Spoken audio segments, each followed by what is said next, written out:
예, 사순절 묵상 다섯 번째 주 세 번째 날 4월 2일 아침 묵상에 함께 해주신 여러분들 환영합니다. 저희는 요한복음 11장 말씀 이번 주에 계속 주님이 생명이고 부활이다라는 말씀 묵상하고 있습니다. 오늘은 요한복음 11장 34절부터 40절까지 같이 읽고 생각을 나눠보도록 하겠습니다. 이르시되 그를 어디 두었느냐 이르되 주여 와서 보옵소서 하니 예수께서 눈물을 흘리시더라. 이에 유대인들이 말하되 보라 그를 얼마나 사랑하셨는가 하며 그중 어떤 이는 말하되 맹인의 눈을 뜨게 한 이 사람이 그 사람은 죽지 않게 할 수 없었더냐 하더라. 이에 예수께서 다시 속으로 비통히 여기시며 무덤에 가시니 무덤이 구리라 돌로 막았거늘 예수께서 이르시되 돌을 옮겨 놓으라 하시니 그 죽은 자의 누이 마르다가 이르되 주여 죽은 지가 나흘이 되었음에 벌써 냄새가 나나이다. 예수께서 이르시되 내 말이 네가 믿으면 하나님의 영광을 보리라 하지 아니하였느냐 하시니 아멘. 저희는 계속해서 요한복음 11장에 나타난 말씀, 주님께서 나사로를 살리시는 그런 사건 속에서 제자들이 또 거기에 있었던 무리들이 또 마르다와 마리아가 어떻게 주님과 소통이 막혀 있는지 자신들은 알고 있고 자신들은 믿고 있고 자신들은 공감한다고 생각하지만 그 속에서 사실은 주님의 말씀을 자기식으로 오해하고 거기에 머물러 있는지 그리고 그들을 바라보며 주님이 어떤 마음들을 가지고 계신지 그리고 결국 어떤 일들을 이루시는지를 하나하나 좀 살펴보고 있습니다. 지난 월요일에는 제자들과 주님의 소통의 부재에 대해서 이야기를 했고 어제는 마르다가 보여준 그런 소통의 부재의 모습들에 대해서 얘기를 했다면 오늘은 거기에 모여 있었던 유대인들과 또 마르다가 예수님과 또 어떤 부분에서 소통이 막혀 있고 오해하고 있는지를 같이 생각을 좀 해보려고 합니다. 오늘 말씀을 생각해 볼때 먼저 하나하나 장면들을 좀 생각을 해보면 오늘 장면은 두 장면으로 나뉘어서 말할 수 있겠습니다. 첫 번째 장면을 좀 가보면 이렇습니다. 예수님께서 죽은 나사로를 둔 무덤까지 와서 주님이 눈물을 흘리셨습니다. 그런데 그 주님이 흘리신 눈물이 어떤 것 때문에 눈물을 흘리셨는지에 대한 설명이 없이 그냥 바로 그거에 대해서 거기 모여 있었던 사람들이 두 가지로 해석을 하는 장면을 소개합니다. 하나는 그들이 아마도 예수님이 나사로가 죽은 것에 대한 안타까움을 가지고 나사로에 대한 애틋함, 안타까움을 표현해서 눈물을 흘리시나 보다라고 생각했고 또 하나는 주님이 미리 오셨으면 일찍 오셨으면 죽기 전에 오셨으면 나사로를 살리셨을 텐데 그러지 못한 것에 대한 속상함, 안타까움을 가지고 오시는가 보다라고 그들이 해석하고 있다라는 부분을 소개합니다.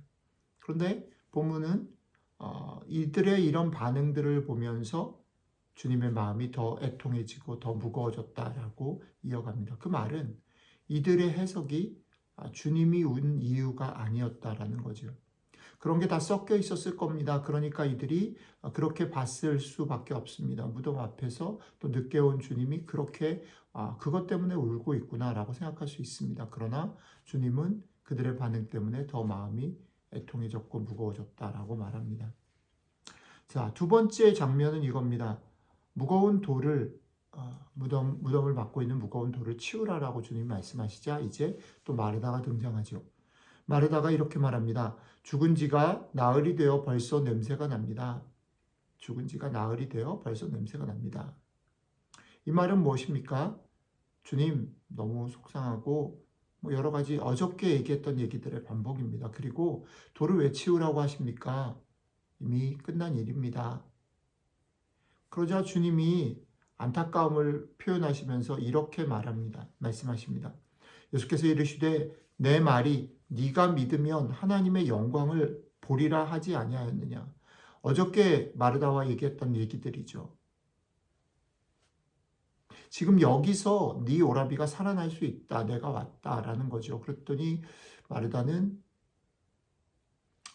마지막 때에 오라비가 다시 살아날 것을 믿습니다. 근데 다시 주님이 설명하죠. 그러니까 마르다가 뭔지 모르고 주님의 설명이 이해하지 못하면서 그냥 장단에 맞춥니다. 내가 주님이 하나님의 아들이신 것 믿습니다. 그런데 그 믿음이 여기서 또다시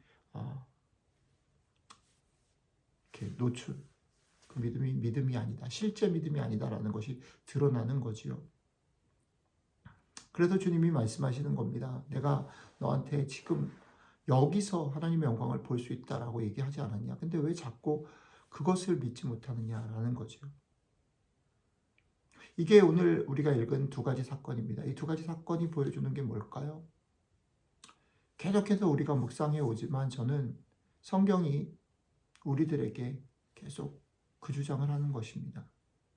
사람들이 자기가 있는 자리에서 자기의 방법과 자기의 경험과 자기의 소원과 자기의 느낌대로 상대방을 읽고 해석하고 주장한다라는 겁니다.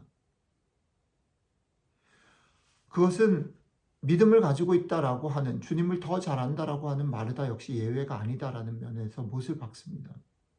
여러분들과 저는 우리가 살아가는 삶의 상황들, 결과들, 그리고 우리가 경험한 것들, 우리의 확신들, 우리가 가지고 있는 상식들, 감정들의 기초에서 그것의 영향을 깊게 받으면서 그것을 기초로 해서 판단하고 또 정죄하고 또 낙심하기도 하고 흥분하기도 하고 좋아하기도 하고 한다라는 겁니다. 그런데 그것에 대해서 주님은 계속 말씀드리지만 그게 틀렸다, 그걸 고쳐라라고 얘기하시지 않고 어떻게 얘기하시냐면, 어떤 마음을 가지시냐면 애통해 하시면서 그러나 그것만으로는 너희가 이 문제를 구원받을 수 없고 해결할 수 없다라는 얘기를 하시는 겁니다. 그렇기 때문에 속상하고 그렇기 때문에 애통한 거지요.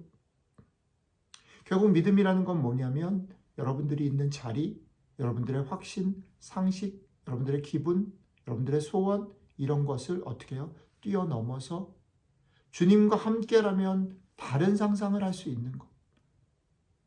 모든 사람이 안 된다라고 얘기하고 모든 사람이 틀렸다라고 얘기하고 모든 사람이 그 길로 가지 않는 그 길을 주님과 함께라면 그 길을 갈 수 있는 것. 그걸 꿈을 꿀 수 있는 것. 다시 말씀드립니다. 주님과 함께라면입니다. 주님 때문에 그 상상을 할 수 있고 주님 때문에 그 꿈을 꿀 수 있는 것.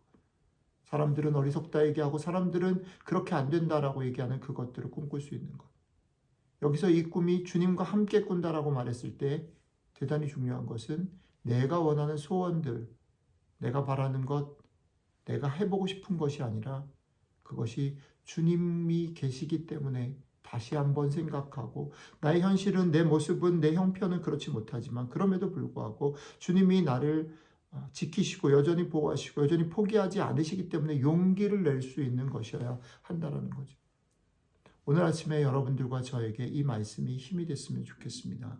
그리고 여러분들과 저에게 이 말씀이 어떤 면에서는 도전이 됐으면 좋겠습니다. 여러분들 속에 함께 계시는 주님 때문에 여러분들 자신을 찾고 깨닫고 그리고 그 주님 때문에 그렇게 찾은 여러분들 자신을 가지고 여러분들의 걸음을, 여러분들의 상상을 하는 복된 하루가 되시기를 주님의 이름으로 축복합니다. 기도하겠습니다. 예, 주님, 우리는 주님이 바라보시는 우리들의 원래 모습이 아니라 세상이 또 우리의 경험이, 우리의 삶이, 우리의 기대가 만들어 놓은 거기에 갇혀 있습니다. 그런 우리들에게 다시 오셔서 아니, 내가 너를 바라보는 너를 알았으면 좋겠어. 그것을 찾고 거기서 믿음을 가지고 용기를 냈으면 좋겠어. 그것 때문에 겸손해질 수 있으면 좋겠어. 말씀해 주셔서 감사합니다. 오늘 주신 이 말씀이 우리의 삶에 때로는 겸손하게 하고 때로는 용기를 내고 때로는 힘있게 걸어갈 수 있도록 오늘 하루 우리와 동행해 주시기를 원합니다. 감사드리며 우리 주 예수님 이름으로 기도드렸습니다. 아멘.